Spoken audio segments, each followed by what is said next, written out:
एक समय की बात है, यमुना पार के एक गांव में दो स्त्रियां रहा करती थीं। एक का नाम था मंगला और दूसरी स्त्री का नाम था सुमंगला। मंगला और सुमंगला दोनों रोज यमुना पार से नाव में बैठकर वृंदावन आती थीं और वृंदावन आकर जगह जगह घूमकर सब्जी बेचा करती थीं। जब मंगला और सुमंगला की सारी सब्जियां बिक जाया करतीं तो वह दोनों यमुना किनारे बैठ जाया करती थीं। वह दोनों अपने घर से रोटी और माखन भोजन के लिए लाया करती थीं और यमुना किनारे पेड़ की छांव में बैठकर भोजन खातीं और नाव में बैठकर यमुना पार करके घर चली जाया करती थीं।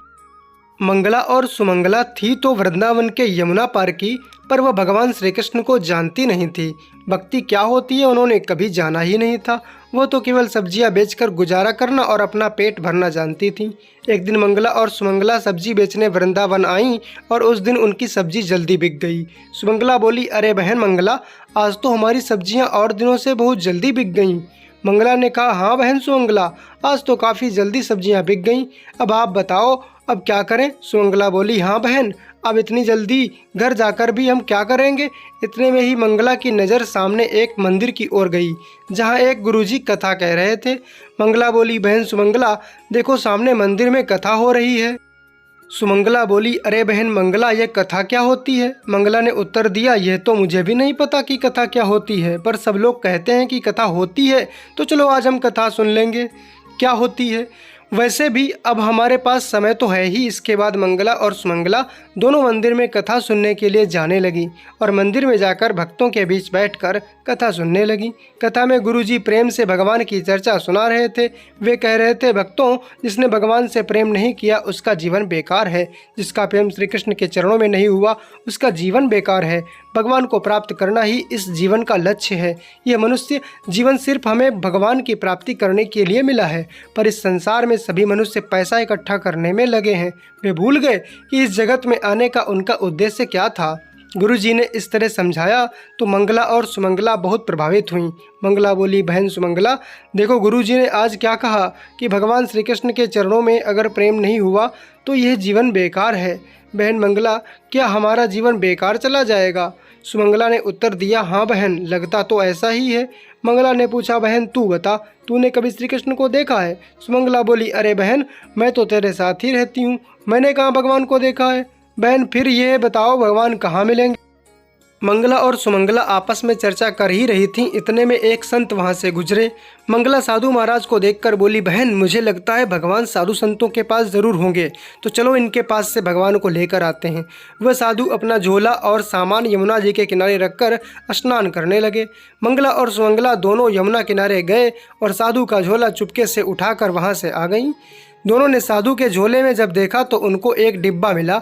उन्होंने जैसे ही डिब्बा खोला उसके अंदर लड्डू गोपाल जी मूर्ति के रूप में बैठे हुए थे। लड्डू गोपाल को देखकर सुमंगला बोली, बहन मंगला, मिल गए भगवान, देखो यह बैठे हैं भगवान। लड्डू गोपाल को देख के मंगला रोने लगी। सुमंगला ने पूछा, अरे बहन तू रो क्यों रही है? मिल तो गए भगवान। मंगला रोते हुए बोली, हे भगवान, आपको बाबा जी ने इतने छोटे से डिब्बे में बंद करके रखा है, और देखो तो सही भगवान का पाँव टेढ़ा है। मुझे तो लगता है ये बाबा भगवान को डराता धमकाता है। प्रभु, अभी तो बाबा यहाँ नहीं हैं, वो स्नान कर रहे हैं, आप थोड़ी देर के लिए पाँव सीधा कर लो। सुमंगला बोली, बहन मंगला, भगवान तो अपना पाँव सीधा नहीं कर रहे हैं, मुझे लगता है डिब्बे में बंद रहने से इनका पाँव अकड़ गया है। न जाने इस बाबा ने कब से इनको डिब्बे में बंद करके रखा था। चलो भगवान, अब हम तुम्हारा पाँव सीधा करते हैं। इसके बाद मंगला ने अपने भोजन की पोटली में से मक्खन निकाला और उस मक्खन से लड्डू गोपाल की मालिश करने लगी। भगवान ने जब दोनों के इस प्रेम को देखा तो भगवान उनके सहज और सरल स्वभाव पर रीझ गए और अपने भक्त के प्रेम के लिए भगवान ने अपने हाथ पाँव सीधे कर लिए।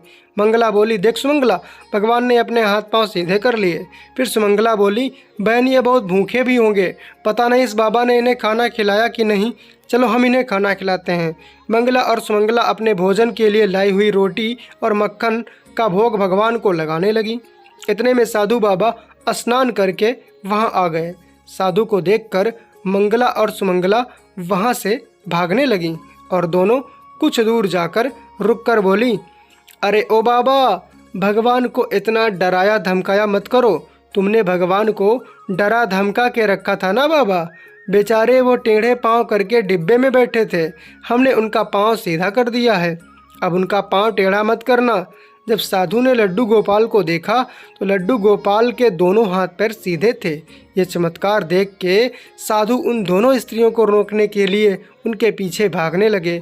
अरे रुक जाओ, भागो मत, रुक जाओ, मैं तुम्हें कुछ नहीं कहूँगा। पर वह दोनों नहीं रुकी। उनको लगा कि बाबा उन्हें पकड़कर डांट लगाएंगे। अगले दिन मंगला और सुमंगला दोनों सब्जी बेचने के लिए वृंदावन आईं और आज भी उन दोनों की सब्जियां जल्दी बिक गईं। आज वह फिर से मंदिर में कथा सुनने के लिए चली गईं। कथा में गुरुजी भगवान के नाम की महिमा की चर्चा कर रहे थे। उन्होंने कहा, भक्तों, यदि आप राधे श्याम जपोगे तो भवसागर से भी पार हो जाओगे। इसलिए भगवान के नाम को हमेशा जपते रहना चाहिए। यही नाम हमें भवसागर से पार कराएगा। आज की कथा सुनकर दोनों वापस अपने घर के लिए जाने लगे। तभी सुमंगला बोली, बहन मंगला, तूने सुना आज गुरुजी ने कथा में क्या कहा था कि राधे राधे श्याम जपोगे तो भवसागर से पार हो जाओगे। तो बहन, जब राधे श्याम नाम लेने से अगर भवसागर पार कर सकते हैं तो यमुना भी तो पार कर सकते हैं। मंगला बोली, हाँ बहन, हम दोनों रोज़ यहाँ से उधर जाते हैं तो 25 पैसे लग जाते हैं और नाव वाले को देने पड़ते। अब हम भी राधे श्याम जपेंगे और बिना पैसे खर्च किए यमुना पार हो जाएंगे। मंगला और सुमंगला गुरु के वचनों पर विश्वास करके राधे श्याम जपने लगीं और यमुना की ओर बढ़ने लगीं। वह दोनों राधे श्याम जपते हुए सच में पानी के ऊपर चलने लगीं। राधे श्याम जपते हुए उन दोनों ने पानी के ऊपर चलकर यमुना को पार कर लिया। अब तो मंगला और सुमंगला को भगवान श्री कृष्ण के प्रति प्रेम और विश्वास दृढ़ हो गया और वह दोनों श्री कृष्ण की भक्ति करने लगीं। एक दिन मंगला ने कहा, बहन सुमंगला, हमने गुरुजी की कृपा से श्री कृष्ण की भक्ति पाई है और गुरुजी के कहने पर हमने नाम जपते हुए यमुना को पैदल पार किया है, तो इससे हमारे बहुत पैसे भी बचे हैं। क्यों ना हम गुरुजी को घर बुलाएं और उन्हें भोजन खिलाएं। सुमंगला बोली, ठीक है बहन, तुम जाकर गुरुजी को ले आओ और मैं यहाँ पर भोजन की तैयारी कर लेती हूँ।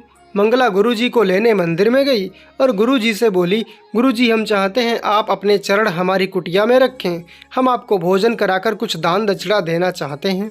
गुरुजी ने मंगला की बात मान ली और बोले, ठीक है बेटी, मैं तुम्हारे संग तुम्हारी कुटिया में भोजन करने के लिए तैयार हूँ। मंगला गुरुजी को लेकर मंदिर से लेकर यमुना तट तक आ जाती है। गुरुजी ने जब देखा कि यमुना तट पर तो कोई नाव नहीं है, ये मुझे कैसे पार ले जाएगी, तब गुरुजी ने मंगला से पूछा, बेटी, तुम मुझे यमुना पार कैसे लेकर जाओगी? यहाँ तो कोई नाव ही नहीं दिख रही। मंगला बोली, गुरुजी, आपने ही तो हमें सबसे बड़ी नौका प्रदान की है। मंगला को लगा जैसे हम गुरुजी के शिष्य होकर राधे श्याम जप के यमुना पार कर लेते हैं, वैसे ही गुरुजी भी यमुना पार कर लेते होंगे।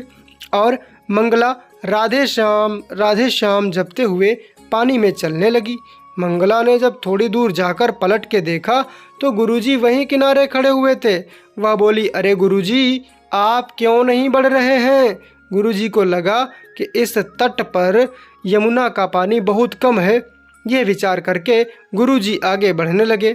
जैसे ही गुरुजी ने अपना पाँव पानी में आगे बढ़ाया, वैसे ही गुरुजी कमर तक पानी में डूब गए। वह कहने लगे, अरे यहाँ तो पानी बहुत गहरा है और यह पानी में कैसे चल रही है? यह कोई आम स्त्री नहीं, इसके पास ज़रूर कोई मायावी शक्ति या दिव्य शक्ति होगी जो पानी में चल रही है। गुरुजी को पानी में डूबा देखकर मंगला गुरुजी को लेने के लिए वापस आने लगती है। मंगला गुरुजी के पास पहुंचकर गुरुजी का हाथ पकड़कर उन्हें यमुना पार ले जाने लगी। इधर गुरुजी डरकर बोल रहे थे, अरे अरे, मुझे छोड़ दो। मंगला ने गुरुजी की बातों का कोई जवाब नहीं दिया।